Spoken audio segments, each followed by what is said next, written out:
so you can follow along. Great.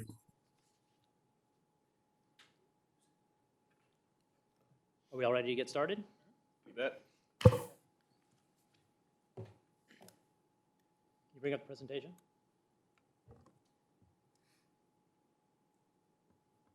It's up. Where is it? Oh. So just to kind of kick off the work session, I was going to start off with a presentation on our fiscal capacity. That would kind of lead into more informal discussions. So the presentation kind of has an overview of our city's current existing debt, talks about a couple different funding sources, summarizes the fiscal capacity analysis, and then talks about a few challenges that have been identified.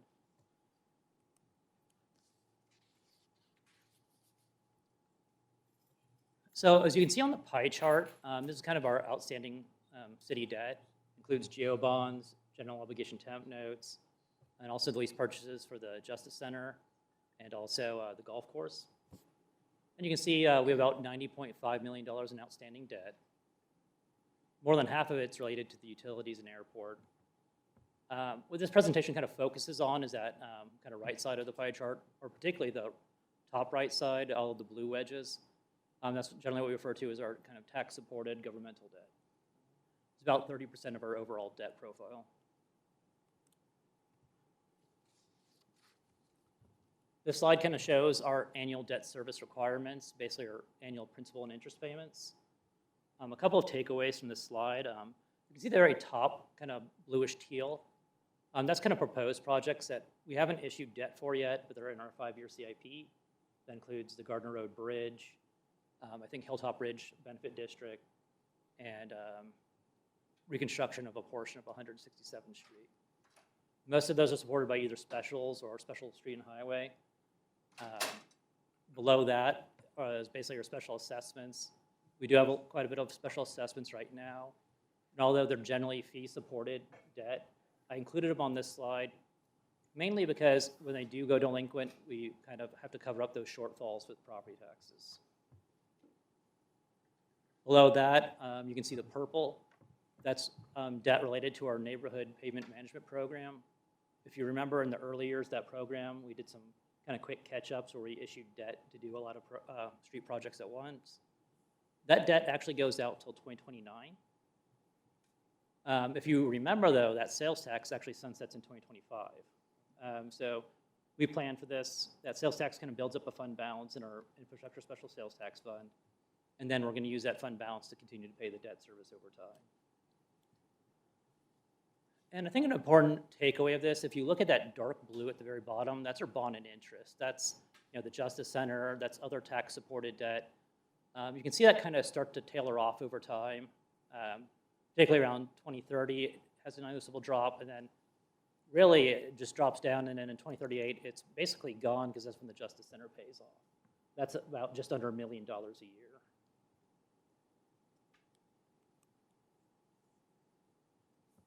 So here are some of the funding sources that are kind of relevant to today's discussion.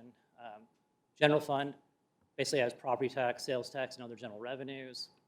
Bond and interest fund also has property tax, and then that county the courthouse special sales tax. Then there's a special highway fund which has gas tax and another permanent sales tax from the county.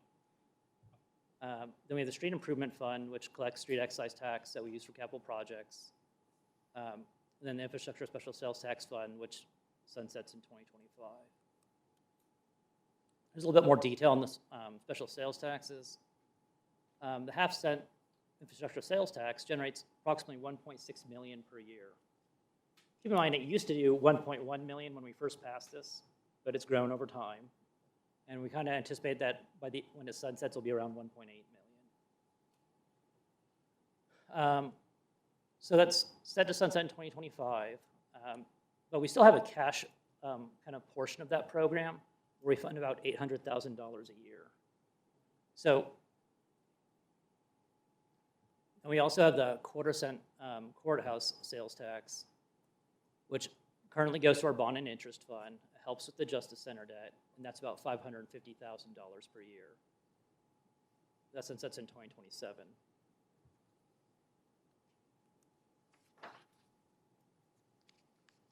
The slide shows kind of our property tax mill rates. So the total mill rate is estimated at 18.854. That's what council approved. Keep in mind that it's going to be slightly adjusted when the county finalizes their valuations in November.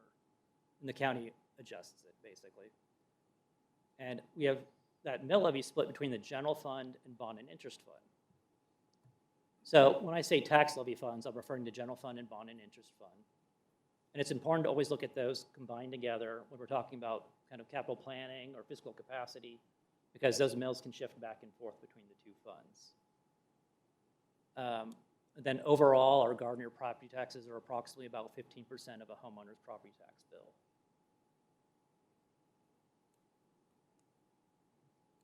So for this fiscal capacity analysis, we kind of started with a flat mill rate just to see what, if we had flat mill rate and captured some valuation each year, what kind of fiscal capacity that would generate. Keep in mind, a mill's worth approximately $280,000. So if you add a mill or take a mill away, you're adjusting that by $280,000. Some assumptions we made for the kind of analysis. Basically, the average assessed valuation increase is about 4.4% over the kind of life of the analysis, which goes to 2037. That's an average. Over the next few years, I expect at least an 8% increase, but that will tailor off over time.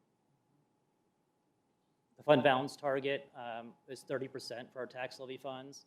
So it's kind of presented where we blended the two general fund and bond and interest fund together. That's 30% of expenditures.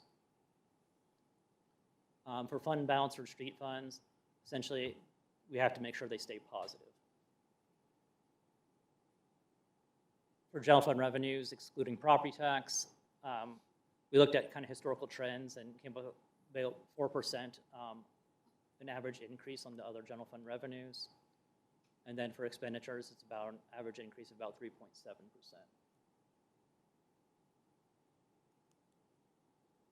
So here's kind of the summary of the analysis when we put those assumptions in it. We have about $10 million in combined tax levy fund fiscal capacity. That means we can either support 1.3 million annually in kind of cash programs, or the equivalent of that for debt service would be about $10 million GEO bond over 10 years. In the combined street funds, that's about $3.5 million in capacity starting in 2026. And we kind of looked at that starting in 2026 because that's when that sales tax sunsets. So we're looking at, okay, what kind of capacity do we have when that sunsets? So it's about $450,000 annually or $3.5 million in a GEO bond. If we were to renew the half-cent sales tax, that would generate about $2.2 million annually or support a $17 million 10-year GEO bond. If we were to actually go to a full cent sales tax, that generate about $4.4 million annually or $34 million over a 10-year GEO bond. Keep in mind, the new sales tax would implement in about 2026 if we decide to renew it or put a new one in. And one thing to keep in mind about the total sales tax on the community, that should be after the state has rolled back the sales tax on a lot of food and things like that as well. So some of the challenges that have been identified over the past few years, and particularly this year, we are still struggling with sworn officer staffing issues. Basically, we ran an analysis, like if we were to kind of mimic what the county just did with their new step system, kind of their new starting wage of around $28.50. If we were to try and implement something similar to that, what would it cost? And we're not looking at just wage costs, but what is really the cost to the city for payroll taxes, benefits, and all of that? The ballpark number is around $420,000. We are looking at different scenarios on kind of timing and phasing in of basically how the steps would work, trying to get that number down, but this is kind of that initial look. And we'll come back with more information at a future meeting on that. Other staffing issues, we know that it's difficult to hire employees kind of at frontline positions at the early pay grades, like maintenance workers, court clerks, kind of those early positions, because all the other employers around us, like Amazon, all of them are paying higher and higher wages. So So we're looking at, okay, what's the city's kind of minimum wage and seeing if we can make some targeted adjustments. $50,000 is a kind of ballpark number. Start looking at those targeted adjustments. Long term, we know there's going to be staffing issues for the number of FTEs. The city's going to continue to grow, and we're getting more complex. We're picking up more roads, more, just basically everything as the city grows.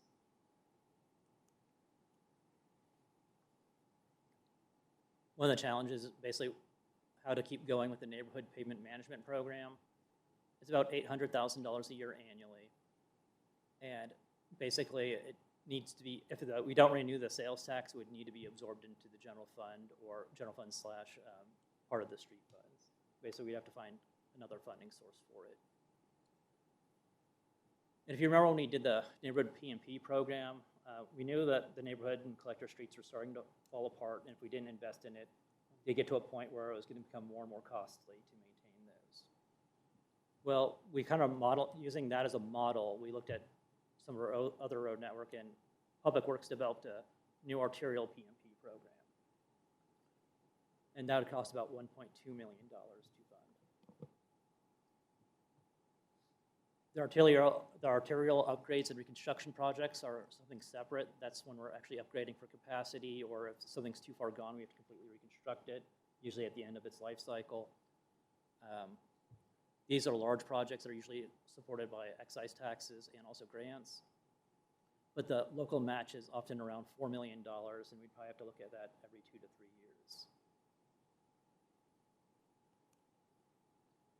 Some of the other asset management programs that have been identified include signal management program, stormwater management program, pedestrian management program, park management, park system expansion, and facility management plan. Basically, as the city becomes larger and we know we have basically acquiring more assets, we need to have a sophisticated way to basically systematically deal with our maintenance and maintain all of our assets. So we're looking at either enhancing or developing new programs to make sure that we're being good stewards of the community's assets. And keep in mind, as we continue to grow as a city, the cost of all these things will continue to increase.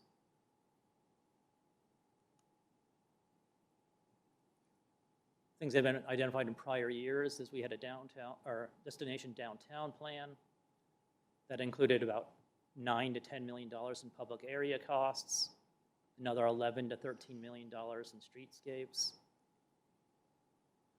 We also had a Main Street corridor plan, which had a series of improvements that were about another $9 to $10 million in improvements. And then also there's been discussion on community center.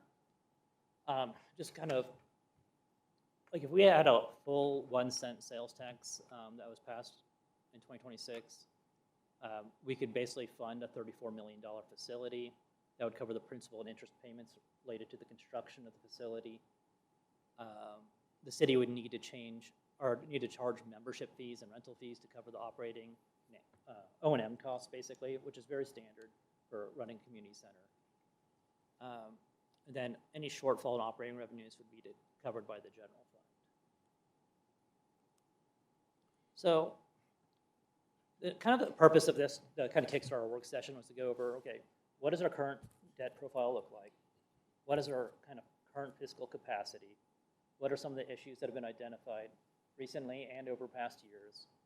And kind of reconfirm what council's priorities are and what's your general policy towards mill rates and special sales taxes.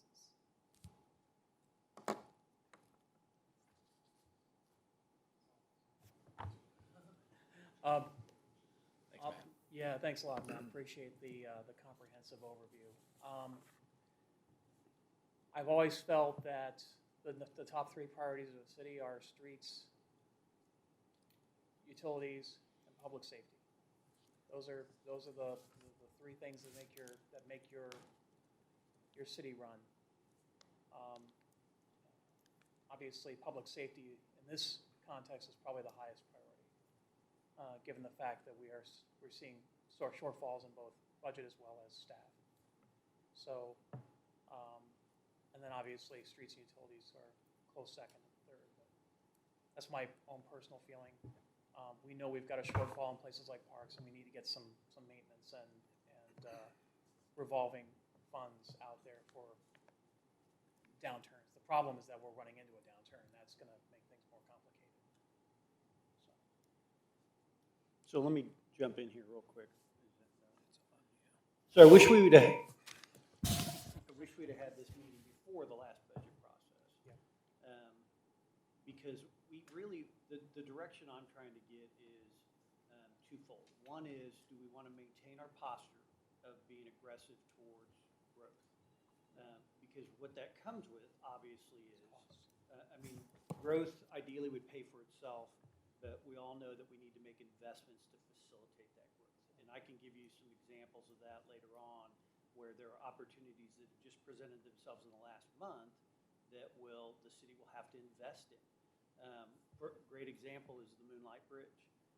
KDOT has given us a rendering where it is an interchange, but they won't pay for the on and off ramps. The city would have to do that, and that would facilitate a ton of growth in the middle of our growth area south there.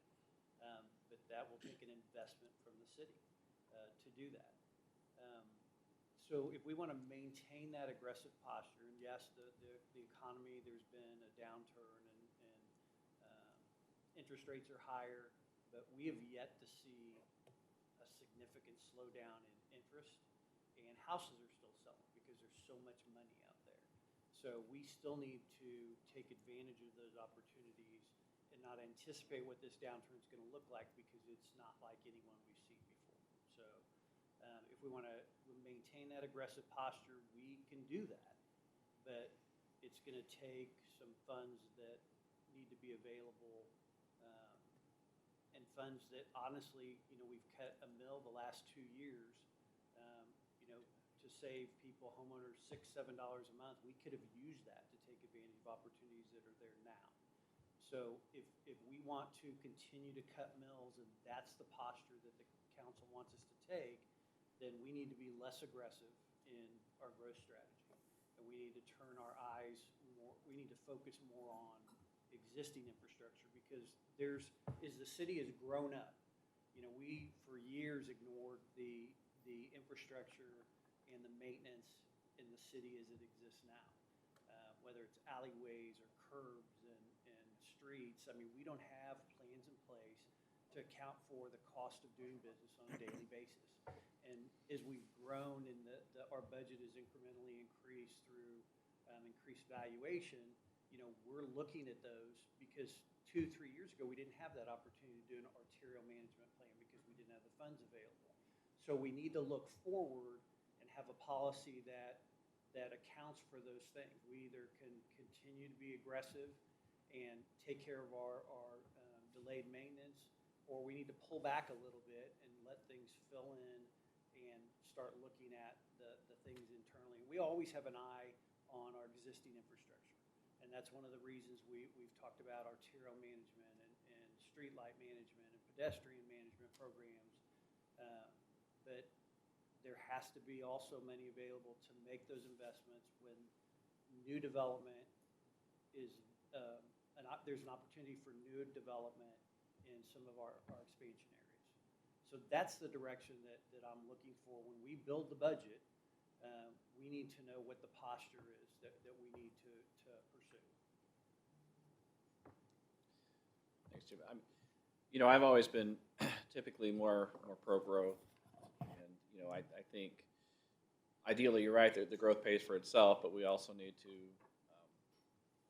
capture that growth, with our mills. I think at some point, one of the things that I think that way back kind of kicked some of this discussion off was looking at a community center, and I've talked with a number of staff about how that would be possible and what it would take, and as we've grown through these discussions, we kind of realize that there's a lot of other expenses right now that we need to address first. Yep. But I think with the growth, there's only so much land available. There's only so much opportunities. I think surrounding communities right now are pretty aggressive with it, and just my personal opinion. I think we need to be still aggressive with that as the opportunities arise. I would totally agree. I think that in this current situation, as we're in southwest Johnson County, and we have the only real high amount of land that's available for development, it's grow or die. I mean, it's really what it comes down to. We don't want to be landlocked.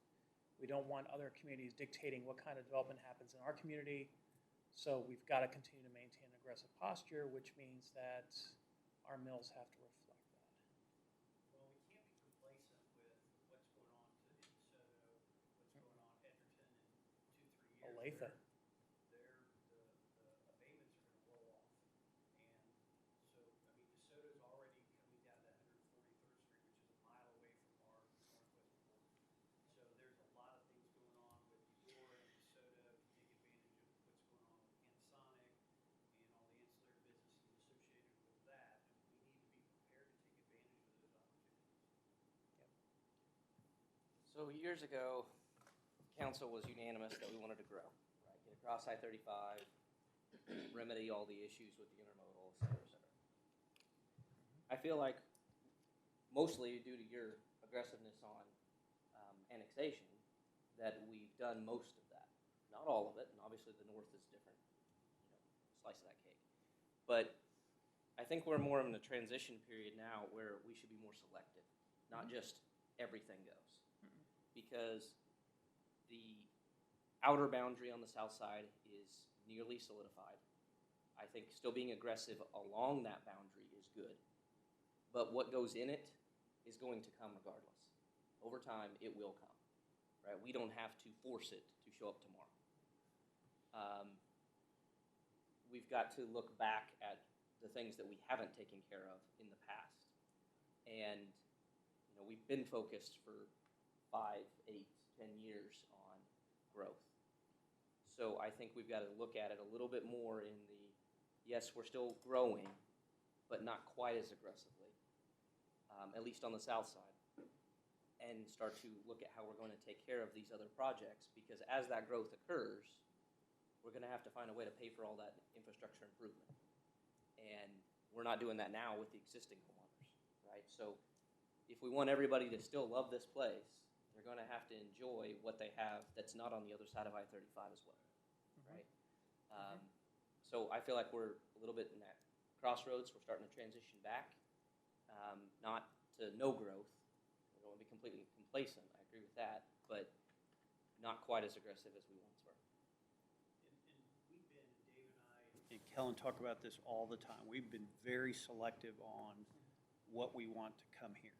I mean, we want our interchanges to be sales tax generating businesses, and we have pushed back on any inquiries about industrial. We have at council's direction, we're positioning ourselves to be a residential and retail community, and the way that the community's set up with retail being kind of to the east of Moonlight, I mean, we're set up so people can still enjoy the small town residential community feel, but still have those amenities. And that's why, Destination Downtown would be a great place to invest, which we have no money allocated for, because you're talking about public space, you're talking about amenities. And those are the things that we'd like to, fund and focus on for the people that are here. And it'll also, in the long run, attract more residents. So because they and we're working on the Parks Master Plan, and that was kind of slowed down because of the, we wanted to incorporate the accessible playgrounds and things like that. But, I mean, people want amenities that they can stay here in the city and enjoy. And celebration's really popular, but having something in the middle of town that's going to take advantage of, the downtown and what's happening downtown that's on the horizon, I think is important for us. And I'm going to add some, because Mark, I think you make a good point strategically. We've got that perimeter that we're setting up, but we'll use the example of the Moonlight Bridge. The land use pattern within this may allow us to create some places that maybe weren't anticipated, right? Because you're absolutely right. With our retail opportunities, our 2 interchanges are the key points. But if we have an opportunity that we think we can create a 3rd interchange for that kind of element, now we've opened that door to say, okay, do we want to be aggressive enough that we're going to tell KDOT, we're going to invest in that interchange, or we're going to do those because we see an incremental increase in what we could get in return? Yeah, looking at like that particular project, I think that's a no-brainer, we do it. Yeah, absolutely. Because, number one, it facilitates traffic flow going to the south, particularly, you know, obviously it doesn't exist now, but there may be another time when Gardner Road is shut down, you know, like it's gonna be when they rebuild the bridge. So that would be super convenient to those people and everybody coming across 183rd. It'll help the fire department getting down to the south. But I like the idea that, yes, our corners are all we have to really develop. If the rest of it fills in with residential, that's where our big money is gonna come from. Yep. Right? So if we can create another 4 corners or 2 out of the deal, that's worth it. Right? So to me, that is a must-have versus somebody saying, hey, we might do this if you'll build us a bunch of roads and do these other things out there. Okay, somebody else might come in 5 years, right? Do we have to do that today? Maybe not, right? We're in a position that we could be a little choosy, and we already have been, but even more. But something like that, I think that's a absolute. Yeah, and I think that goes to our facilities provision too, right? Because right now, if we have land opportunities out there, and I think this is where the mindset shifts a little bit, right? Because we think of physical growth as the annexation policy and what we've set up. Now it's about inside that area. It's the same. We know that we've had an opportunity potentially for some land elements that could support parks or facilities in that eastern part. Well, the best time to buy is ahead of the market, right? If we know that we're going into that. So I think that's what Jim's really talking about is it's now we're thinking about growth in the sense of investments in preparation of that anticipated growth, not necessarily expanding the physical boundaries, but sitting there and saying, okay, are these good buys? Are these good investments? Because the return back is going to be, we get them at today's price versus 20 years from now, we're competing with a developer for the same parcel of land, you know? So that, I think that's part of that guidance mechanism for us. That's a good point. I think if you, so what I would say is if you're talking about like a park on the south side, if we invest in that by buying the land, that's great, but we don't have to turn it into a park tomorrow. Correct. Right? So I think, you know, we want to see the investment on something that will have an ROI in the future, right? But it doesn't have to be, oh, we allocate this and we're going to spend it tomorrow, and then we can't do something else, right? So I think being strategic in that sense of what should we be getting into is key, but then stepping back and saying which things should we do something with, you know, short-term versus long-term. So I agree with what Mark Baldwin is saying. I'd also agree that we may not increase our mill levy or raise it to do this. I'm really interested in maybe the special sales taxes because that puts it out for the people of the the citizens to vote and say, we want a community center, we want this, and we get buy-in from the people. So I'm interested in the special sales taxes options too. Well, I think that from the standpoint of future needs, I don't think we can say anymore. And understand, I was on the camp that, yeah, you know, we probably need to phase out that sales tax. But given the fact we've got so many people coming into our town from outside of Gardner, and they're taking advantage, especially of our retail, and as our retail builds up, that portion of that special sales tax is going to increase, which means that we're actually bringing in money from outside of town. It doesn't make a lot of sense to let that No, go because the away. one sunsets in 2025 and one in 2027. But Correct. I wouldn't be opposed to a third one for I- some of these other needs. I wouldn't be opposed to it, and So. actually, I was talking to my compadre here about maybe we still need some infrastructure, we still need the Justice Center, okay?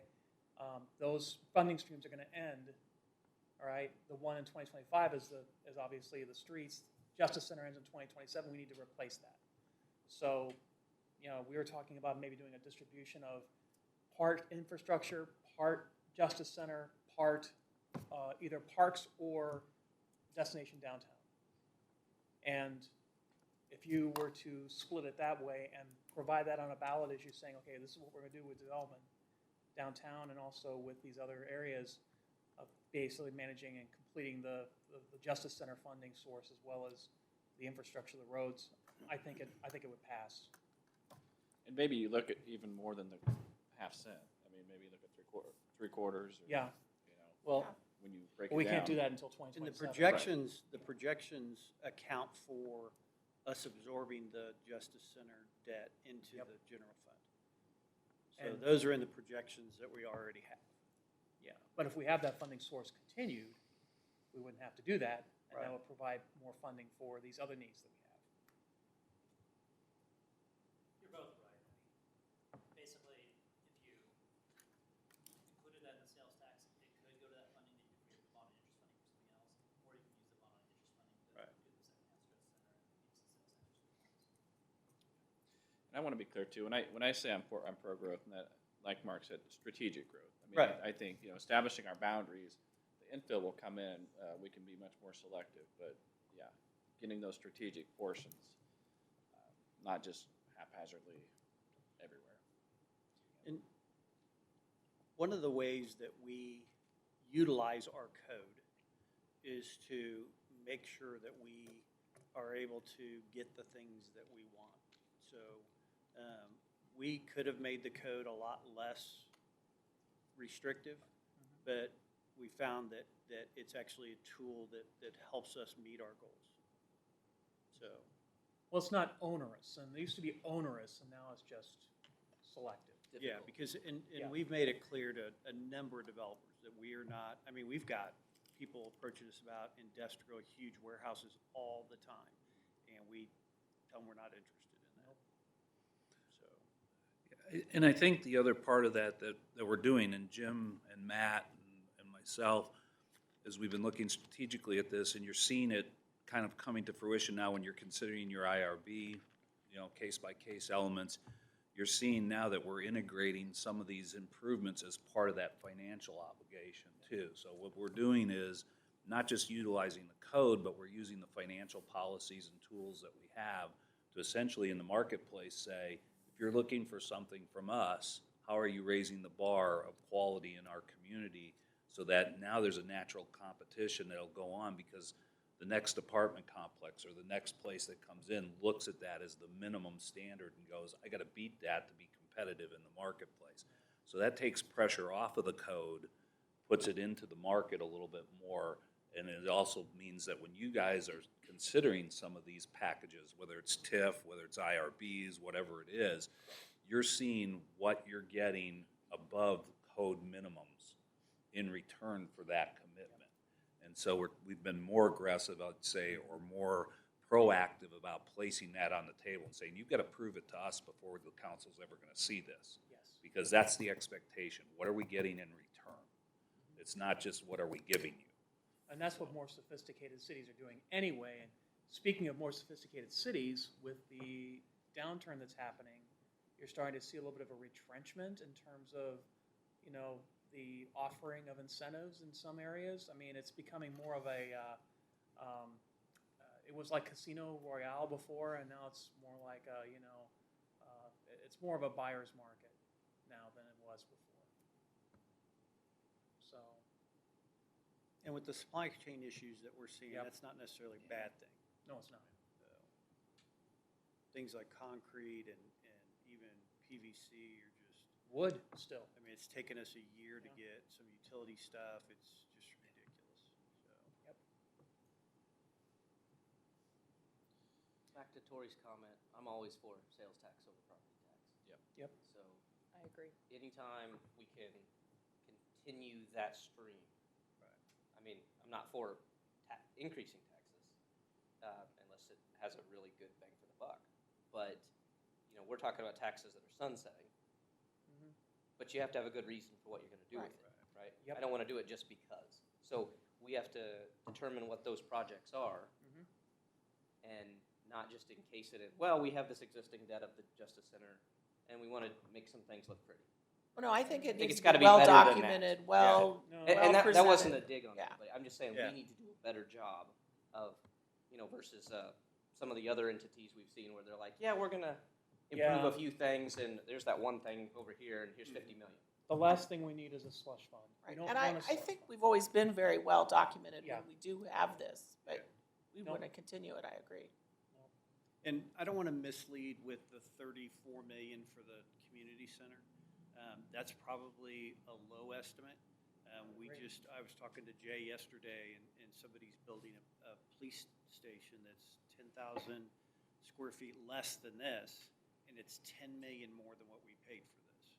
So you're talking, when we were looking at the 34, 35 million, we were looking at ones that were built 2-3 years ago. It's probably closer to 50 million by now. I would agree. So I'm the minority here. I don't think we should build a community center. I don't think we should build anything that isn't providing water, electricity, a road, or staff that's safety, and then the ancillary staff to make everything work. So I think we should let a private company be our community center, where people can go to Olathe, where, I don't know if you paid attention over there, but they somewhat hide their budget for how they're gonna take care of O&M, and they're like, yeah, there's a little bit over here, and we got this other Yeah. little fund we created over here. Yep. Yeah, that's $1 million that you didn't tell anybody about. Yeah. So, Here's what I would be in favor of. I would be in favor of acquiring land. Because we can use that land as leverage both at our commercial areas, but also if a investor wanted to come in, for example, and say, okay, yeah, we'd love to be able to, you know, build an amenity for the community to enjoy. Let's go into public-private partnership. We can say, okay, fine, here's some land, and you guys build and manage the facility. And there's opportunities that may be on the horizon to do that, that we can't talk about publicly yet, but there's Yeah. things that we've talked about, Todd and I have talked about, that could come to fruition, that would give us that very opportunity. I think cities in our position in the past have gotten to the point, they get 25, 30,000 in population, they start thinking, okay, where can we get land? Where can we get land within our growth area where we can just hold that until there's a, And the huge challenge is that people, that, you charge a tax for community center, then you have O&M costs that are gonna require fees that are probably in the 800 to 1,000 a year range for families that, I mean, with our community, that it may not be, fiscally sustainable to do that. So, and when I was involved in those early discussions a few years ago, that was the thing that kind of stopped those meetings is, why do we need to charge a membership fee if we're paying for this with taxes? Well, you've got, even up at Gladstone, when I talked to their mayor 3 years ago, their O&M costs were 1.25, and those are significantly higher now. So there's not a community center around here that is not subsidized by the general fund. I don't think we want to get in that business if we can help it. well, we already have a couple of those amenities. Yeah. have a We golf do. course, The we aquatic have an center. airport, we have an aquatic center. Yeah. We already have Yeah. to do all that. I mean, the aquatic center is several $100,000 to But all aquatics, I mean, that's typical. I mean, yeah. I'm more of the opinion, and obviously, seeing this, it's not going to happen right now. But I am under the opinion that it is something the city can provide, and I think it's an amenity just like parks and the pool and those things. I don't know if you're going to find someone that wants to come in and open that up. I don't know, but I think it adds amenities to the city. It attracts people to move here. It attracts businesses to move here. I would say the golf course is different. We're not taking on that O&M. Right. We put in the investment for Right. the hard infrastructure, as long as Great Life is our partner, yes. Okay, but I could see a community center, if that was a situation where someone else would take on the O&M and set their membership fees, whatever they need to do, and to manage the capital as well as the ongoing operations, I'd be in favor of them doing that.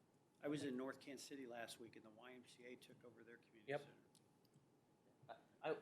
I'm not, Steve, because for somebody else to manage it, what would be the sweetener to that pot is that we would have had to build the darn thing. Mm. And now we are on a hook for it, and then if they manage it well or not, we're still on the hook for taking care of it and maintaining it eventually, once we get it back, or if the contract goes south, whatever. I would rather the government not own something that a private entity could own, right? They can't own the roads, and the pool is a great example, because city pools used to be a big deal. Mhm. If your community had a pool, well, that was a huge thing. People came from 10 miles away to come to your pool. Well, these days, every neighborhood has a pool as well. And half the people around in the last couple of years put in a pool. So, I mean, you couldn't find a pool installer for 8 months. There were so many being put in. So whether or not a pool is the amenity people care about anymore, I think it's lost its luster. Well, understand, the whole argument of community center is further down the totem pole from our higher level priorities anyway. I mean, we've got tons of priorities here, primarily around roads. I will say this, if KDOT's willing to work with us on I-35 and Moonlight Road, that's something I've been working on for 7 years. It's something that we desperately need in this community. Every time someone is going up Moonlight Road and they hit that railroad crossing, it's an absolute disaster. And now they've got to shut down for a month. I mean, and it would open up not just that whole interchange area for commercial development, but it opens up 5,000 acres to the south and east, and that's organic. That would grow very, very quickly. So, from a long-term perspective, that is number one, top of mind, right there. What was our cost on that, or estimated cost, or do we Don't know? have that yet. We don't have that yet. KDOT is in the process of doing initial design, and I've asked them for a cost for the city to buy into the interchange idea, just so that we've got an idea of what it would take for us to really buy into that commercial area investment. You put that on a ballot and it will pass overwhelmingly. But even if we ballpark it, we've got to assume what, $2 million a ramp, 8 million-ish? I would think it would be less than that Yeah. for the ramps themselves, but That's for now, but it could be 7 Sure, years sure. from now. and we're talking about 2026 timeframe for when they're looking at doing the bridge work there. So Really? Well, the a one little really more nice aggressive thing than I thought. about that location is that they can do it all and it doesn't impact traffic and much. I mean, yeah, there's a few people across it, but Now's the time to do it. You shut Do it down, before you the shut down other- Moonlight Road once the Gardner Road interchange is done. You shut it down, you get it done, you open it back up again. Well, and that also, I mean, that'll feed into our outer road or our.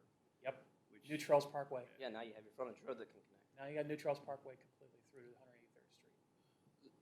The other thing, I'm going to expand it a little bit more on the arterials with this conversation too, because it's something I know Kellen and I have been pushing, and we kind of push on Matt. And that is, the design work up front on our arterials and things like that. And I think you're going to see staff pressing more and more in the CIP to try to schedule upfront design work. Yep. What we're understanding with funding that may go on here, we may see more opportunities like the race grants and other things, and especially if the economy does turn down for another 2 years, they're going to be looking for shovel-ready projects or things that we have on the books that are ready to go. So we kind of think of that as an investment potential. It's a little bit of a risk to do that design up front, but it gives us two things. One, the ability to be nimble when we get those kinds of opportunities to go after those grants or those other funds. The other part is when I have a new developer come in, I can look at that and I can start negotiating for those improvements getting done to the design we want on that road.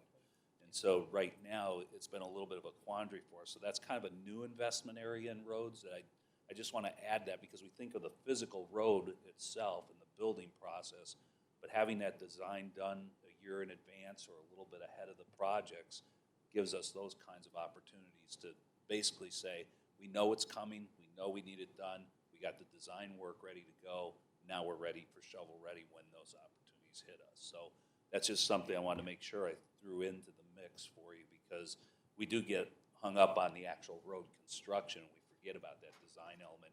And that design element's hundreds of thousands of dollars many times depending on what we're dealing with. So. and regardless of the economy, there's tons of money out there through the American Rescue Plan, the Inflation Reduction Act, that is starting to show up in the form of grants that we can apply for. So, and those are going to last for several years. So if we have stuff that's design ready, we have a better opportunity to take advantage of those.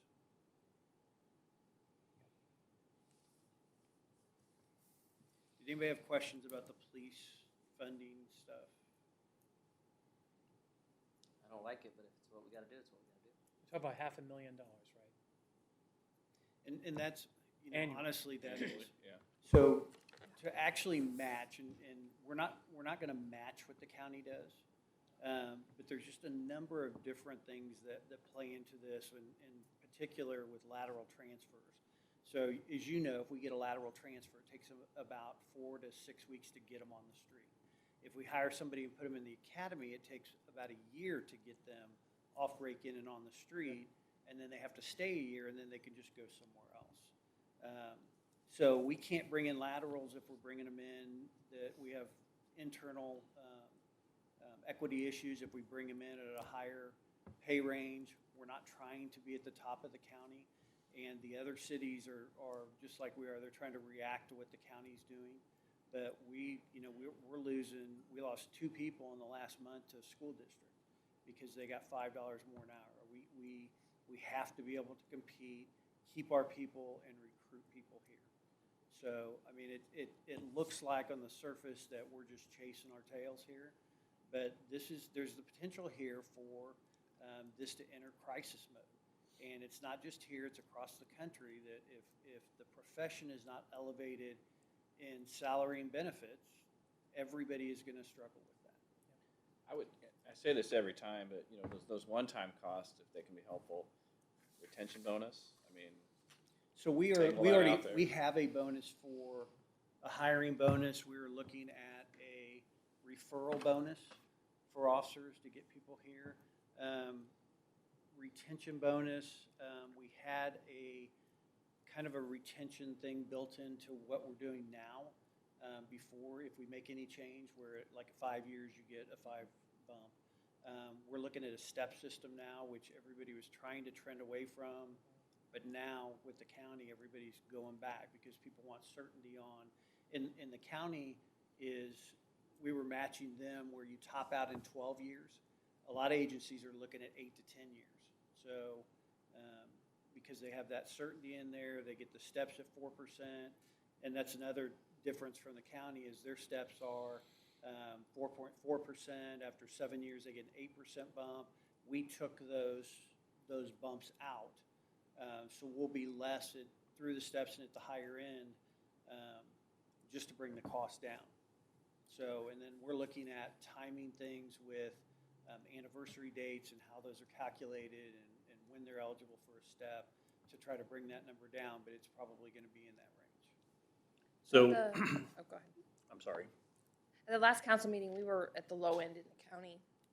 And with this $500,000, that put us about middle of the road in the county again? It's hard to say because we don't know what everybody else is doing. This will put us in the ballpark of the county, about 4 to 5% below. But who knows what everybody else is going to do? Alexa or Olathe and OP are not going to get shut out. Everybody's just, and the county's had a rush of people apply, but then, and some of our people, but then when the other counties jump, or the other cities jump in, we don't know what's going to happen. Right now, we're second from the bottom. So to put some things into perspective, if you'll indulge me for a little bit. So when I came here in 1998, Chief Francis at the time had the opinion that we were a full-service police department. If you called, we would come, regardless of what the issue was. We would come. We would try to figure out, help you out, whatever the issue was. So some of the things in the last month or so that staff and I have been looking at is where is that level that we need to go into, like the city administrator said, crisis mode. And I can tell you if we lose about 3 more people, we're going to be there. So what does that look like? So that looks like us revising our schedules. And what comes with some of that stuff is we're looking at, okay, are there calls for service that we need to consider that we no longer go on because we have to now start prioritizing our calls? Or we allow the supervisors to make that determination based on how the day's going. We respond, we don't respond.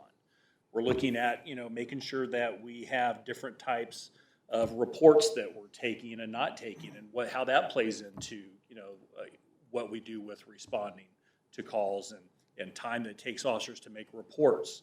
We're also looking at issues of you start losing people, you're going to have less people working the shift. They're going to be picking up more of the load. They're going to get tired. They're going to get worn out. They're not going to be, tip-top mentally. That becomes issues with mistakes. That becomes issues with safety. I mean, those are concerns that, we have to think about. And, being a training ground is not something that we want. We don't want to hire people and then in 2.5 years, they're off to another agency for higher pay and, other issues like that. The best thing that I can explain to you to maybe put it into perspective is in your mind, think about the worst scenario that you might need to call the police on if that happens at your house.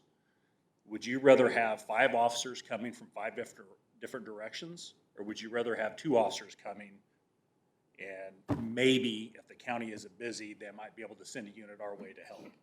So those are some things to think about, when it comes to, what we're dealing with pay.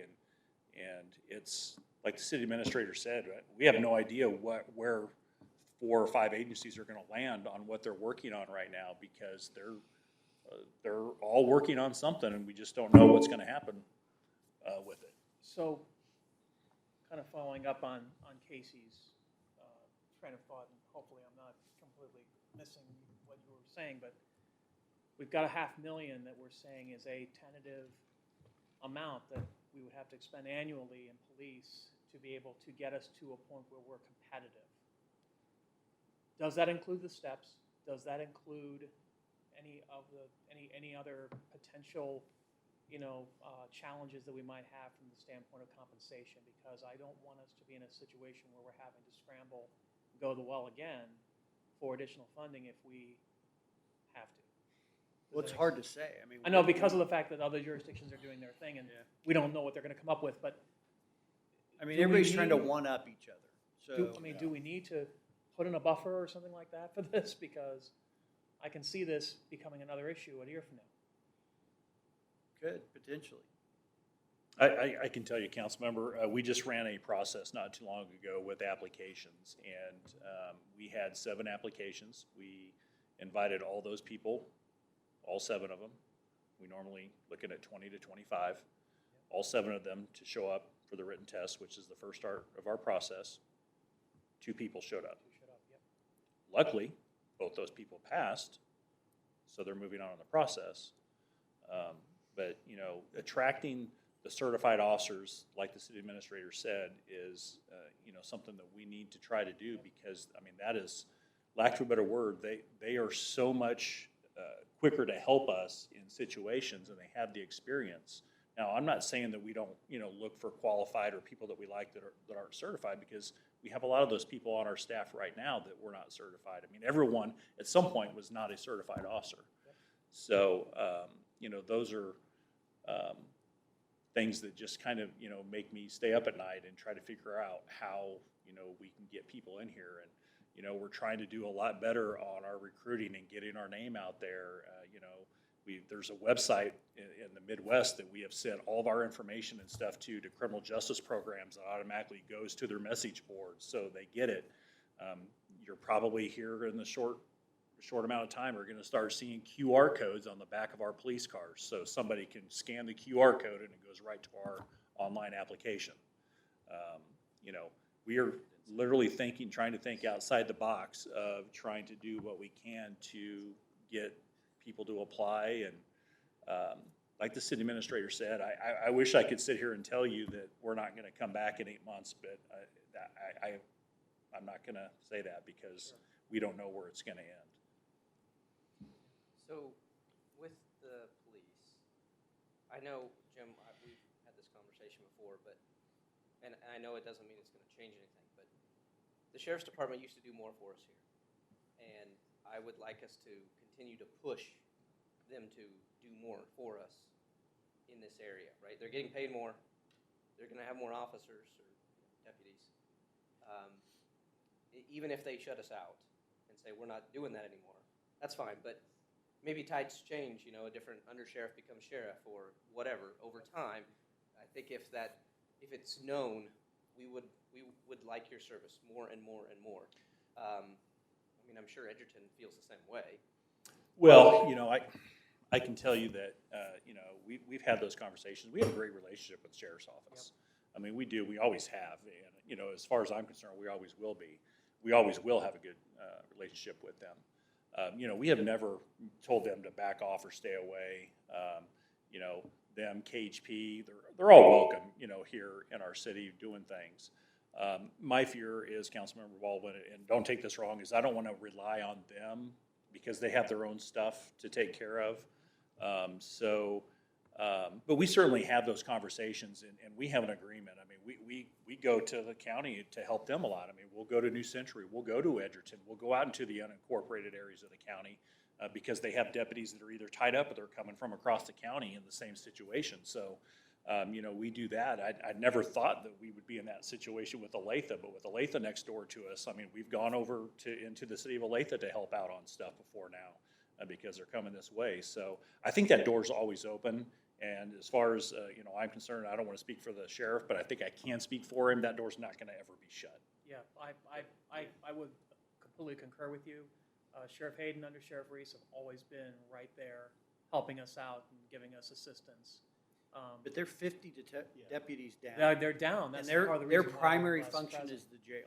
And they staff their patrol to patrol the unincorporated areas Correct. of the county, not the city. So, I mean, like he said, there's interagency cooperation that happens all the time, but to rely on them to, Yeah, patrol's not gonna be. yeah, that's not going to be Augmented. something that we want to do. Because it'll be Murphy's Law, you know, the one time that hey, can you send somebody up? Sorry, we're tied up. And we already know because we're listening to the radio. I mean, we'll know whether or not we have help coming or not if we have a major incident or, you know, and vice versa. They know as well too, so. I know we've been losing people for salary, but also I've heard for schedule too. You said we lost 2 to a school district, which obviously has a pretty set schedule. How do we rotate people like our SROs and stuff to give people the opportunities to maybe have that Monday through Friday 8 to 5 schedule for a little while? Do we rotate those positions? Are they a first come, first serve? So some of those assignments, like the SROs, have been set for quite a while. When we put in, we have a process when we have an opening for a position as SRO. And I think that the city administrator can also would agree that we've had to assign people to do SROs. Now, that does not mean that we cannot, you know, we have other things than the SROs. You know, investigations. We've had these conversations really because we reached out and got some feedback from our people of do we put ourselves in a situation where we're able to start rotating people and, like you said, to give people chances. And we are all up for looking at trying to do that to, you know, if it's going to improve morale or keep someone here a little happier. I have no problems with looking at that. Right now, our issue is manpower. And some of those things that we talked about that we want to do about rotating people in different divisions and give them a chance at doing stuff is all well and good, but right now we have to be able to staff the roads and staff the schools, and that is, in our minds, that is what is important right now. But to your point, yes, those things have been discussed and have been discussed recently. So the manpower is dire, obviously. And people move to Gardner because it is safe, and they love Gardner because of that. So, I mean, I know we don't know it's a moving target. It's fluid. We know that. But I kind of think we have to do it right now to be competitive, to get the manpower, to get our streets covered, everything. Because, I mean, that's why people move to Gardner. What I'm hearing is we have to do this to stop the bleeding so much, to keep from losing more people.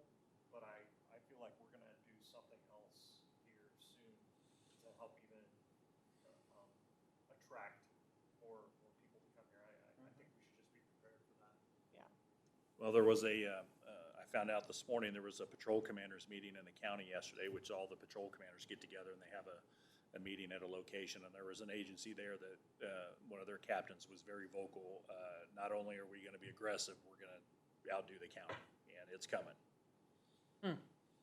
So, and they're one of the agencies that's near the bottom right now. But I think, you know, rather than build a slush fund, let's address it now Yeah. and then be prepared. We may need to address it again, like you said. Yeah, we're gonna have to address it now, and we may have to address it again, it sounds like. And as always, we thank you for your guys' support. You've been very supportive of this, not, the last time and this time, and, we really appreciate the support on it. Everybody want to take a break and eat? Yeah, let's do that. We got Sure.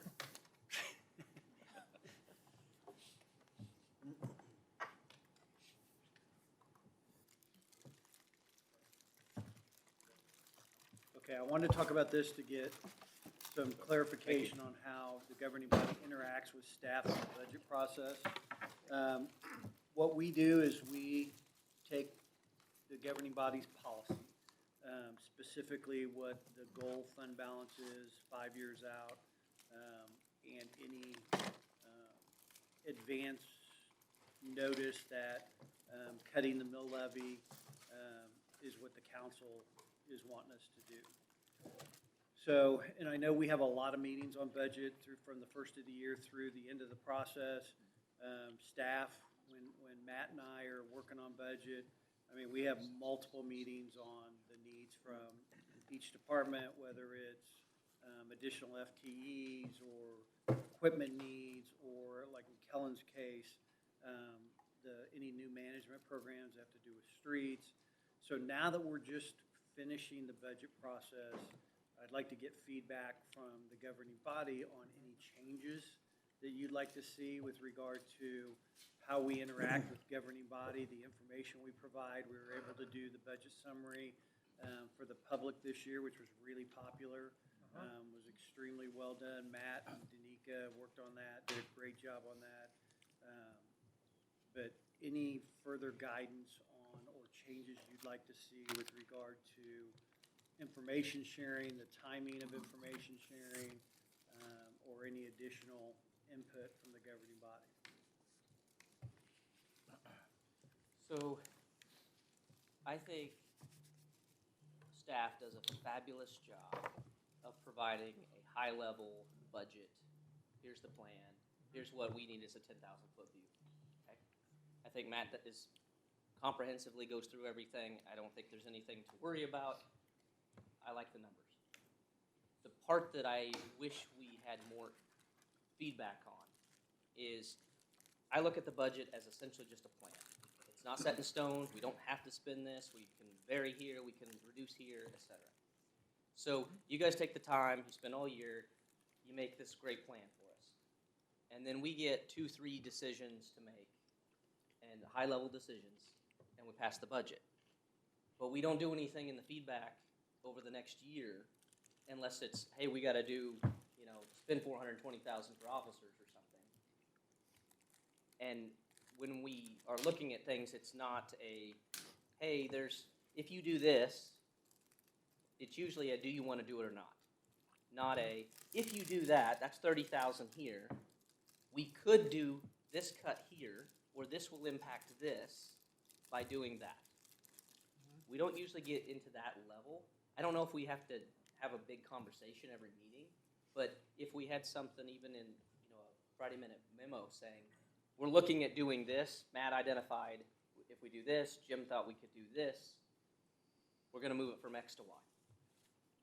Then we would have the ability to bring back feedback and say, hey, I really don't want you doing that. We need to bring this up and have a conversation. Right? We just don't know some of those areas that maybe we could tailor that position of what our goals really are. So on a monthly basis, we provide the budget monthly budget report basically. Right. And it has variances for each line item for each division. But I guess it's not really a narrative at all. It's more like here are the different variances. Right. You're talking about the spreadsheet we get. Yeah, the EUA. Yeah.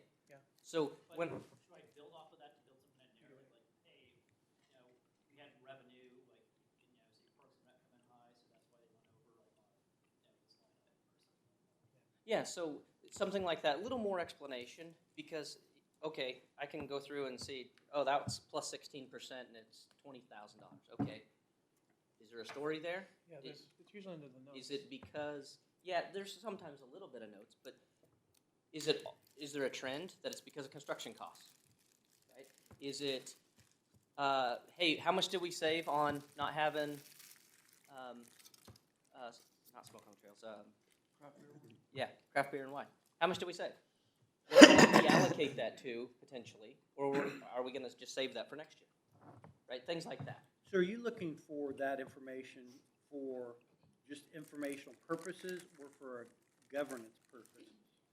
Because it sounds like the way you presented it, that you want to be in on the decision-making process, which is my job. Yeah, I don't wanna take it away from you, that's not the point. You guys do a great job. It's more informational, so that then, when we do make that high-level decision the next year, we can look back and say, okay, well, we know, Matt already told us that we saved here, we lost here. The net is whatever you come up with. Maybe we consider not funding this thing anymore. It's not gonna be a project we do anymore, right? It went out this year, and in the past, we've seen it wane. So we bring it up, instead of, well, you have to support it in the budget because we've always done it. So let me give you an example. So we just found out that because of the used car market, that we got about $30,000 more for our trade-ins than we did last year. So we brought in about $40,000 when we anticipated 10 to 15. So Jay came to me and said, hey, we have these additional funds that we weren't counting on, and we would like to build boxes in the back of 9 police cars because the equipment and the tubs is not holding up well. So I told him, yeah, let's do that, and that's within my spending authority. So how would you want to see that or have that communicated and to the council, and for what purpose in the end? So to me, that was that's just one. It's helpful when we do your review to see, hey, you made a great decision, right? That's what I just heard. Is you took an advantage that we had with the trade-in and turned it into something that's going to help the longevity of a piece of equipment. I wouldn't know that otherwise. I didn't know that until just now, right? So one, it just reaffirms that things are going well. But if it was just a note that said, hey, we did this, and then to me, then if I start seeing 3 or 4 or 5 of those things, it's, do we need to be looking at another program or something to change with VERF in the calculation for how we do things with those particular vehicles, right? What policy change do we need to make to help prevent those type of problems in the first place, right? And because we're just allocating the total, and then you get to divvy it up the way that makes the most sense, right? But if the problem is you make all these decisions, and again, you guys do a great job, but if I don't know where I could help you improve the policy or which area could be more focused on one year from another, then it's just, well, it's the same old, same old. It's whatever the last year's number was at some percentage. So let me think about this from the standpoint of like business. Okay, you're looking for spend analytics. So something that tells us how the money is spent, how is it trending vis-a-vis our budget decisions, and how can we make course corrections to support those spends. Okay, obviously there's a difference between budgeting and appropriations. And what we're doing, what Jim's job is to do the appropriations piece to make sure that our budget priorities are satisfied. So what you're saying is you'd like to be able to have almost like a running idea of how that spending is trending, so that we can make better decisions or maybe propose some course corrections to shuffle money around or to bring a different spending priority forward, like, for example, police, and things like that. Am I correct in that? Yeah, because essentially, we can come in here with all our great ideas that we have, but ultimately, you guys are the experts on the ground. You know what the city does and doesn't need, what you can facilitate, what would really help, what would have the biggest ROI next year. We might not have that. We might have, somebody in our ear complaining about X, but we don't know those little details. So if we don't know what we don't know, to change the priorities. So is this, are you figuring any way to? Are we talking like a Friday minute memo kind of? It could be update? something similar like that. I don't think this needs to be every meeting we have a, 12 line items. Jim made this decision. You do your job. That's fine. It's just more of a. Well, And if we read it, we read it. I mean, there's a lot of people that I know that didn't open that spreadsheet for a long time. Well, and so you gave two examples that make sense to me. One, the affirmation of what we do with the police, and then the canceling of the beer and wine fest. So, Yep. I mean, that makes sense to me that we can communicate that. I mean, I don't want to know that you changed the subscription that was $32 to $28. Oh, gosh. I don't care. No. Right? It's not. And I did I'm not do trying that. to get into the weeds. We're talking about large.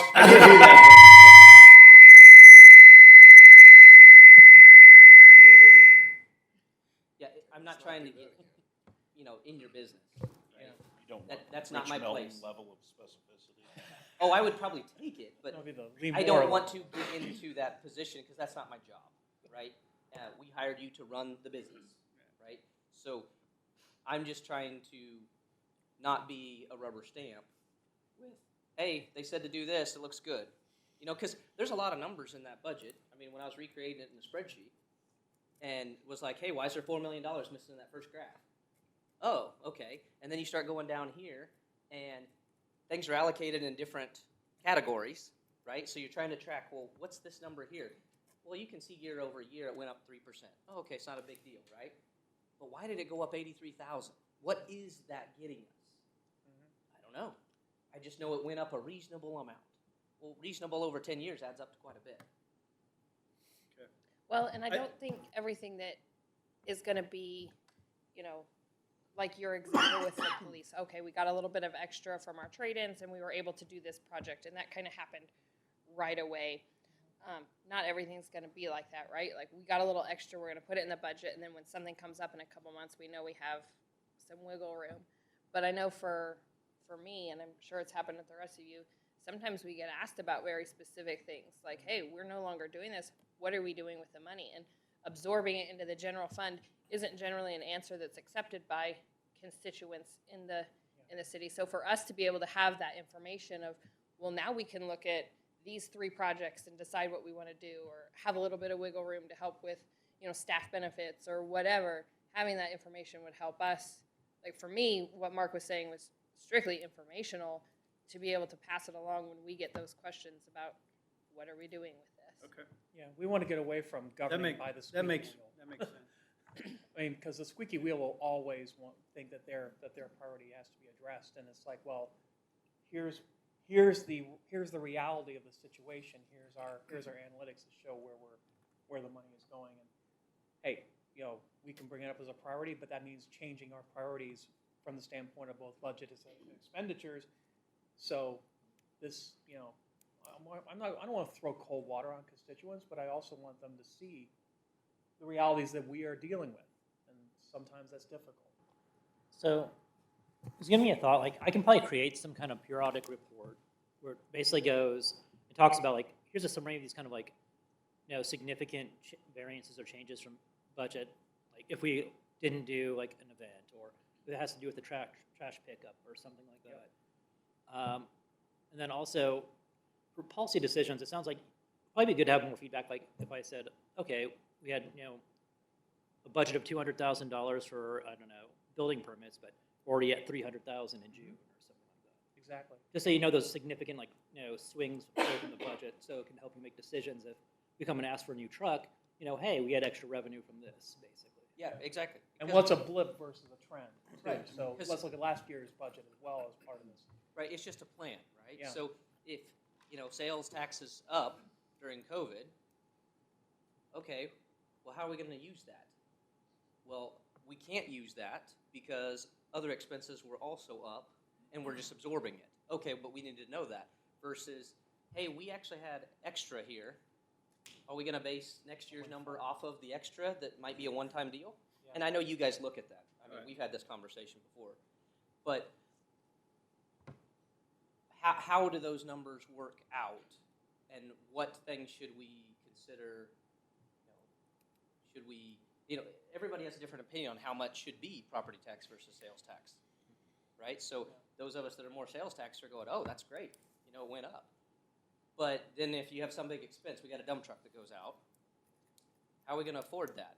Well, change the general fund, or we we have that sales tax that we saved that year or whatever. If we know what pieces we have to play with, one, it makes it easier when you do have the onesie twosie things that come up throughout the year. But then at the end of the year, we can have that summary as well and know, oh, maybe we should look at changing this Our and policy. help you guys Yep. target it because we're telling you this is what we think is important going forward. Yep, That makes sense. yep. We're not trying to micromanage. What we're trying to do is we're trying to inform ourselves and you for policy governance purposes, which is a different. And I think it provides some insight, because often when we have these kind of like unplanned expenditures, we'll give a report like, hey, we know our fund balance is doing well, we can afford it through the fund balance. You obviously want to know more about, okay, we need to understand why is fund balance changing? Is it expenditures, revenues, and basically understand how that works throughout time so you can make decisions at that Exactly. basically. Yeah, perfect right there. So if it's October and you come to us and say, hey, we have this one-time expense, and we ask, hey, can we afford this? And you say, we're good. Well, how can we afford it? It's a one-time expense that we didn't have before. Was it in the budget somewhere else? How did that come to be, right? Oh, well, sales tax is doing really well this year. Oh, okay, that's good to know. How are we making that work, right? Versus, yeah, well, something's getting cut or something we didn't do. Well, do we want that? And more importantly, Mark, if it's not a one-time expense, but something we might anticipate to be happening more than once, it's more of a trend than a blip. Now we got to think about, well, what's our long-term funding implications of that? How do we make decisions on a mill or on priorities based on that additional information? That's some of the stuff that's missing sometimes. I think we do get some of that information, though. I don't, I mean, You do, but it's not like Maybe on not a quite monthly as- basis or something like Yeah. that. We're trying to be nimble.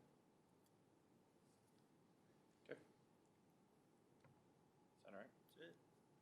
Do you want to talk about, just briefly, 167th Street, what we did, why it looks different?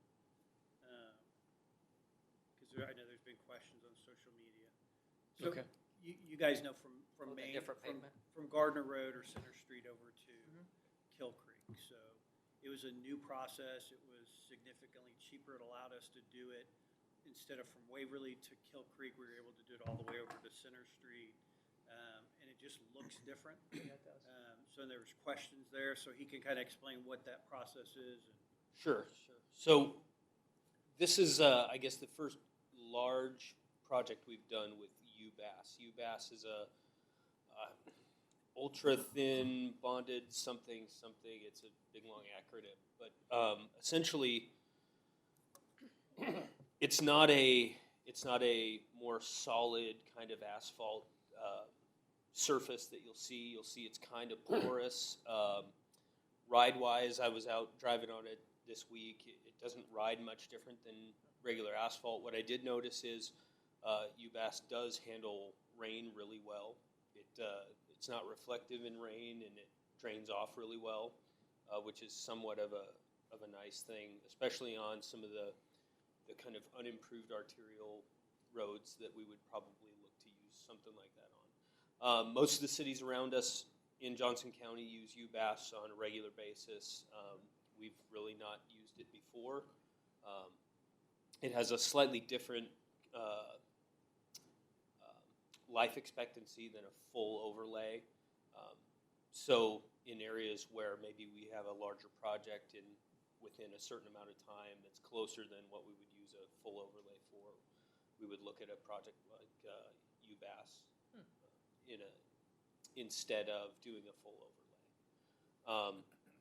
In the instance of 167th Street, with as much construction traffic that'll go over that over the next 5 to 7 years, it didn't make a lot of sense to spend more money when we could spend a little bit less and kind of stretch the new pavement a little bit farther. So that was one of our worst segments of road in town, really from Center Street all the way out to Kill Creek, and this brings it back up to pretty solid standard. Yeah. Is it completed? Is it done?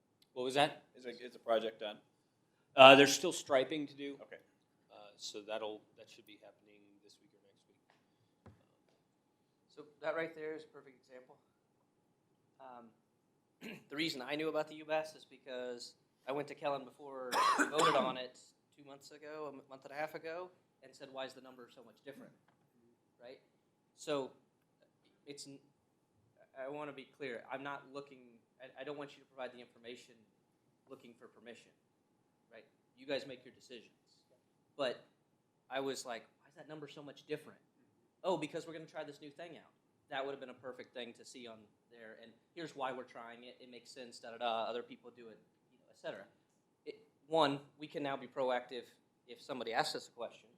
Two, I have an idea of, hey, you know, the next time you come up to us with an estimate, hey, is UBAS an option, right, or whatever. So, another good example. And it also helps to inform us for future allocation of funds for things like arterial management, for example.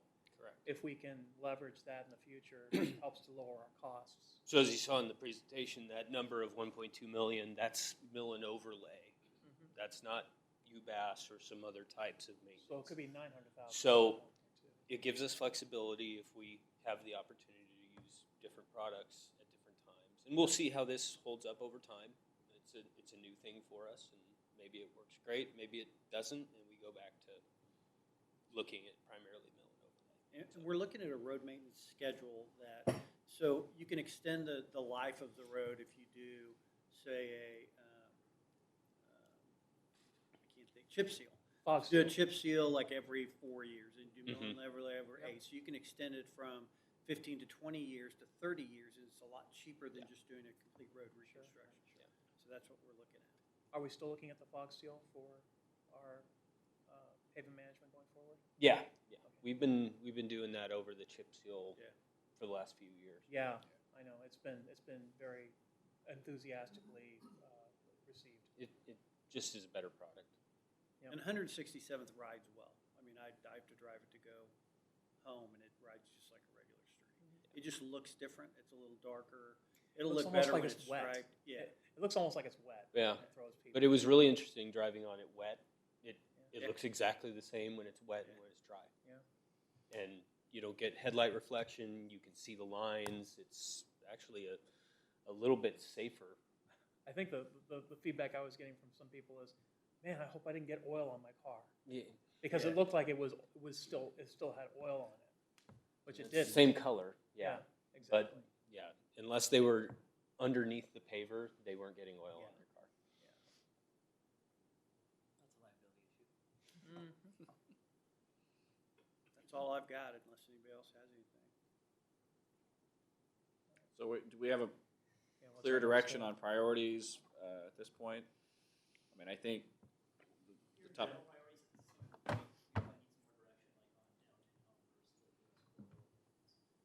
Mhm. And also, from the standpoint of police funding, are we going to have to do a reallocation of funds to support that? I think we're going to have to, which means we're going to have to probably look at cuts in some areas. So going back to the discussion we just had, we will have that information for you Yep. when we bring the CAF. So, and hopefully, we're going to do that at the next council meeting. Great, great.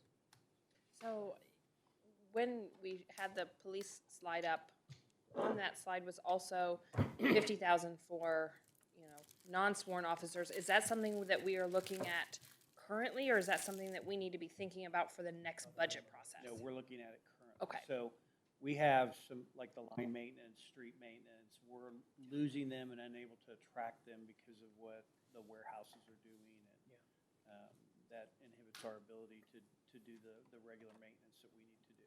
And will that be coming Yes. at the next meeting as well? Okay. Yes. So from the perspective of long-term, and I saw the funding capacity numbers, and they look good on out years, but obviously that's because we don't have bonds that stretch that far, okay? Assuming that there is a potential downturn, I was talking to the mayor here, and I basically said to him, I said, sales tax will save us here, because we don't have a large portion of our revenues coming in through property tax. It'll be sales tax intensive. So obviously, one of the big priorities is to try to foster as much commercial development as possible to be able to leverage more of that sales tax revenue, but also at the same time, if there's a residential downturn, which there looks like there's one coming, where you start to see a lowering of the residential portion of the mill, or the portion of the mill that is residential based because the valuations go down. Are we thinking ahead enough to say, okay, how much do we need to have to make up for that and still be able to meet our budget priorities? Have we started those conversations, or is that something that, you know, I mean, obviously, our financial advisor is you know, on top of that, I'm sure, and obviously, yeah. Hi, Bruce. See, I've got to have you say something, Bruce. Yeah. So have we started having those kind of discussions, Bruce, given the realities of the market right now and what's happening? I know maybe not necessarily here in Southwest Johnson County, but obviously we trail other areas, and at some point we're going to see that kind of a downturn here as well. Councilmember, I think you're asking a really good question, and I think everyone's trying to get a handle on exactly what this coming recession will look like. From my perspective, and I'm not an economist, although I like to pretend I am, you know, I think from what I'm seeing, this shouldn't have a shock to the system in terms of housing values. The other thing that you have going for you is that you are also adding new housing. So even if some of your values either, you know, stop growing as much or perhaps have a small correction, you do have growth as well to offset that. You know, we're not seeing the kind of warning bells that we should have been seeing in advance of the Great Recession, you know, in 07, 08. So I don't feel like this is something that, you know, we really need to actively plan for, but you know, certainly if inflation stays, if that isn't corrected by the rate increases, I think that could be an ongoing concern for city budgeting for sure. Absolutely. That's the bigger concern from my perspective, is ongoing increases in the cost of labor as well as supplies. You know, bond rates aren't actually that bad. Yes, they've increased, but not nearly as much as you might think. Right now, you could do a 10-year bond for right around 3%, maybe a little bit more. And yes, that's higher than, you know, what the city has been lucky enough and planful enough to achieve in recent years. But still, by historical standards, 3% is awfully good. Oh, it is. My So- concern is the longer and higher those interest rates stay, it's going to have a more depressing value effect on the Yeah, residential market. yeah.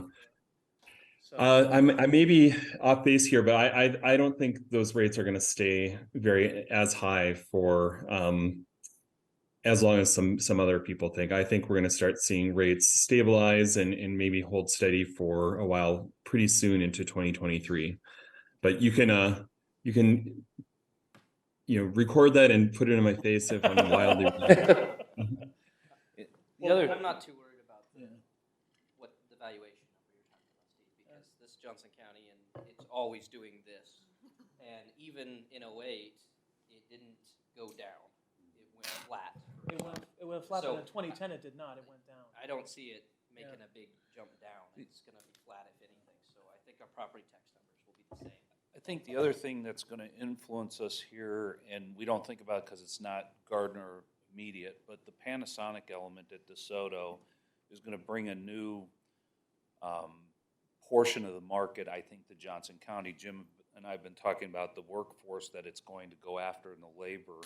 And this is really the first time that we've had a major, what I'm going to call a major manufacturing element to Johnson County's economy. I mean, most things have been more white collar, most things have been more at a smaller scale, smaller business manufacturing. Distribution.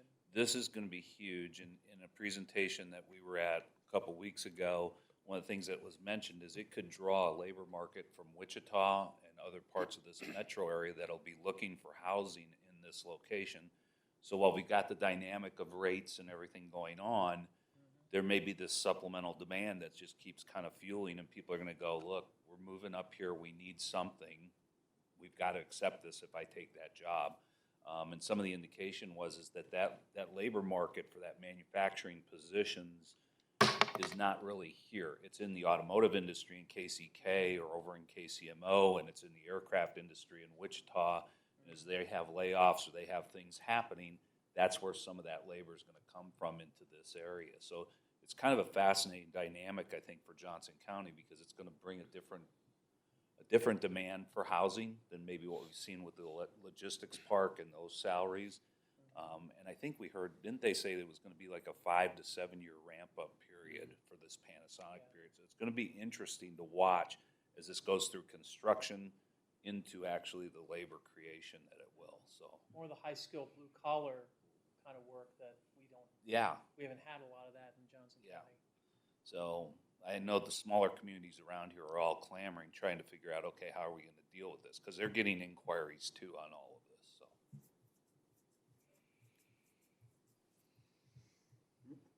Anything else? Can we go back for a minute? Matt brought this up, and I do want to get feelings, because I was not here when the downtown plan was done. A number of people were. And I'd like to get a sense of kind of demeanor towards downtown, because I do think we have seen some opportunities come up in downtown similar to what we think of in our growth areas. And I guess I'd like to get a sense of how you all see downtown and the city's role in downtown as we move forward, because I do think we have potentially sometimes opportunities to look at the farmers market, for instance, the EDAC, the Economic Development Advisory Group. That was, when they looked at the downtown plan, that was their high thing. If we could do something to enhance the farmers market, if we could do things. And I'm just wondering if there's certain projects or certain elements of downtown where you would say, yeah, if we have a chance to purchase that land or to develop that element, are those high enough that you would consider that as part of that budget consideration or that opportunistic investment? And that's just if there is some reaction to it. I wouldn't be opposed to land acquisition, especially around Center and Main if we can. Anything that we have that we can utilize as leverage to help bring on a partner to help to do that development would be good for us. I agree. I think our downtown is kind of a hidden gem in a way that is underutilized, and I think that would be, it'd be good to look at that as we can when opportunities arise. Well, and it's even on the precipice of too many empty storefronts too. Yeah. That they seem to be close to opening back up, but not quite there yet. We have a couple things going. Well, of course, Warren Place we know about, and that's been successful. The Ash and Anvil, if you haven't been there, it doesn't matter if you smoke cigars or not. Just walk in and take a look at what they've done to that building. It's fascinating how much money they've put into it, and they're leasing that building. They don't own it. And so you look at that and a few other elements, Transport Brewery, things are coming together.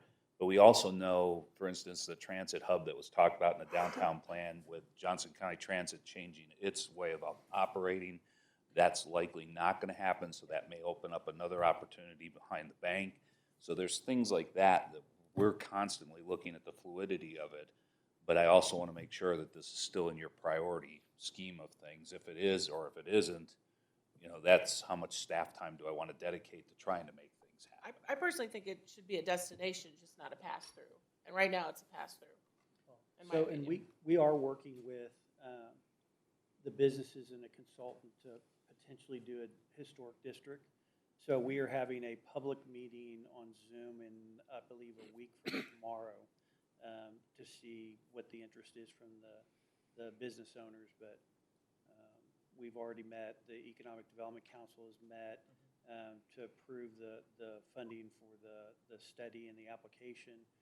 So that'll probably come to council in the next month or so. So with that enables the businesses to, make improvements Federal and state. cost-effectively. Federal and state tax credits, I believe up to 50%, is that right? Yeah, I think Yeah. it's 30 and 20. So that's great, obviously the meeting supported it. I would say I agree with everyone that downtown should be a destination and we want it to be nice. I would not say it should be our number one priority. I think it's a lesser priority with the other things we have going on. We need to develop those key intersections so that we can get the return off of them to be able to afford something like downtown. So, and in the meantime, those businesses can continue to improve. They can, do what they want to do. Some of them will refuse to do anything nicer. Right? We've seen that. So that is more of a, I mean, I would love to say Gardner has this wonderful downtown and maybe we have some sort of festival and all these things, but realistically, it's a nicety. And I think we have other things that can provide more for the city than downtown looking nice. So I Well- don't think it should be. I don't. And as far of a city investment, I mean, it can be done incrementally. The Right. streetscapes and all that can come after. A lot of it will be about land acquisition, about parkland, and we can just make those improvements incrementally as a public amenity versus spending the money on streetscapes and things like that. I think that's the longer term. Yeah, I wouldn't take it off the table, but Right. it's just, if something comes along or it makes sense, right? Hey, kind of like the parks on the other side. Right. Maybe we jump on it, but it's not, to me, something that needs a whole lot of priority. Yeah, and I look at it as a combination of even Cornerstone Park improvements, anything that starts building into that. I'm in agreement with Jim. The streetscape stuff can wait. That's things that maybe we're opportunistic if the state does some real improvements along Main in there, and we sit there and say, let's build that into that budget. But some of the secondary and tertiary streets and things like that, where you sit there and say, okay, they're not as visible, the development's not there yet, we can hold on those things, and you back off. But the farmer's market is a very interesting one because it is having success. There's some very committed people to it, and it has the ability that anything we do with that could serve multifunctional purposes and supplement Cornerstone Park, which is kind of an interesting aspect to that thing. But it does involve some land that we would have to look at and see if we can acquire. And if that's possible, it could really bring that element of the picture together pretty quick. Specifically land north of Main and east of Center, that Yep. area there. Yep. And just try to figure out exactly how we would manage that. And then obviously, if we were to go in that direction, we'd be looking for a development partner at that point. So. Like a master developer. To come in. Exactly. And that would then allow us to take that entire spine from Cornerstone down to the back of City Hall and be able to, and that would be basically phase one of that process. But I would like to say, if we can, let's also explore the signage, the place finding and signage piece, because I go to every city, I go to Edgerton now, and I see signs directing them to the couple of places that they have in Edgerton that are relevant. We don't have that here. The only thing we have is one sign on the south side of town that says Gardner Historical Museum North. But then when you get downtown, it doesn't tell you which way to go to get to the Gardner Historical Museum. It could be left, it could be right. KDOT type I would, signs or like? no, I'm talking about little place finder signs like you'd find in Olathe. I know what you're or talking Lenexa. about. Yeah. I think that you know what I'm Yeah. talking about. The other one that I wonder about then in light of that are, in the Main Street corridor, talked about this, are the gateways. Yes. The east gateway would probably be a higher priority to a west gateway, but if we have a potential to build a gateway as part of a development process, for instance, where they're contributing to it or setting us up for that, I'm assuming that would be something you'd be interested Oh, in as absolutely. part of that Like a refinding monument sign or something that. like that. And I know that Okay. we had developers that were willing to work with us on that gateway signage. In light of that, how about aesthetic improvements to the bridges as KDOT does those? As long as we don't spend $1 million on LEDs. Like Yeah. we Yeah, did one, on the 1.4, I believe. Yeah, that was a little Yeah, bit not, crazy. not quite that much. Okay, that's been talked about but not built into any of the bridge projects at this Yeah. point, so I'll. I think Kellen and I have been talking a lot about the interchanges because it does Yeah. really allow us to define our identity at that high visibility point.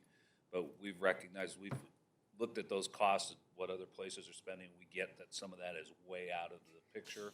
Well, then make it But- a commission. But there may be art for things that crying we out can loud. do, right, that really clearly say you're now in Gardner versus I see these warehouses to the south which really aren't part of us, right? So we can make that definitive statement that says this is Gardner now or whatever. And I think there are different ways to do it than the LEDs or something. But getting that little bit of enhanced statement of our identity would probably be good. So, This is the time to do it when they're building those new bridges, so. yeah.